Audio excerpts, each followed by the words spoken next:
All right, so the flip I've been working on, it's under contract, 20,000 over asking. They did the inspection. They had a couple things they wanted fixed. So I'm gonna go today to take a look and call an HVAC guy to just service the furnace. And I already called my electrician. He's going to fix a couple things. And then on Thursday, it's gonna be completely done. So now we're just waiting on the appraisal for the flip. And then once that flip is done, I wanna do a breakdown, like how to flip houses for beginners. And if you want to watch that, just leave a comment. Let me know if that's something you want to see, or if you want to see something else, just let me know. So besides that, we have another property on the contract that the seller is selling to us owner finance for 1 year, and it has tenants, so that one's gonna be fun. I have to get rid of the tenants, fix the property up, and then sell it. But it is owner finance, so that deal is gonna be pretty cool. I'm gonna break that one down once it closes. And then we have another property under contract that's going to be a full job, needs plumbing, electrical, needs everything. That one is going to be fun as well. That one closes in about a week. And then I have another property on the contract. I've had this one on the contract for like 2 years now. It's a probate, and the attorney hit me up this morning saying they want to move forward, and they're just waiting on a couple more documents, and then essentially close on that one pretty soon. And that one's gonna be a really big deal. It's gonna be a nice one. I'm not sure if I'm gonna wholesale it or actually flip it, because I have so many flips going on. But I'll probably flip it, but we'll see. I'll keep you guys posted. And then we have a wholesale deal that the owners, they verbally agreed to my offer, but they haven't got back to me, so I got to do my follow-up calls today and see. I don't really like talking about deals until they close, because in this game they could just fall apart. But I'm just gonna, if it falls apart, I'm gonna talk about it as well. That way you guys know how exactly this works, because you can have 100 properties on the contract, but until you close it doesn't mean anything. So I got that going on. And as an agent, I helped an investor client of mine get a condo. That one's gonna close next week. I just closed a 3-family for one of my investor clients as well. Ready? That 3-family as an agent was insane to do. I'm so happy that was done, because it took like 5-6 months to sell it. It was a 203K loan, and it was difficult dealing with all the people involved.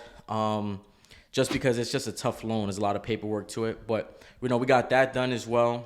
And then I'm working on a couple, some more wholesale deals. I have a 6-family that I think I have a buyer for, and I have another like a 22 unit building that I'm also trying to wholesale.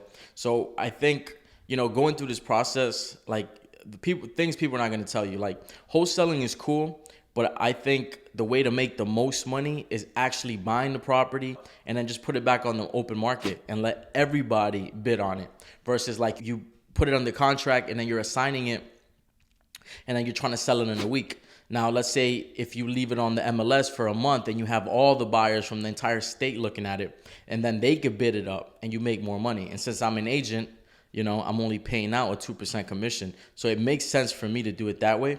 But another thing too that a lot of people probably, I don't see it that much on YouTube, but it's like commercial properties, wholesaling commercial properties. So I found out that I've done just a couple of these bigger deals, and I made like on like a 1 point something million dollar apartment building, I made like 15 grand or 20 grand on it.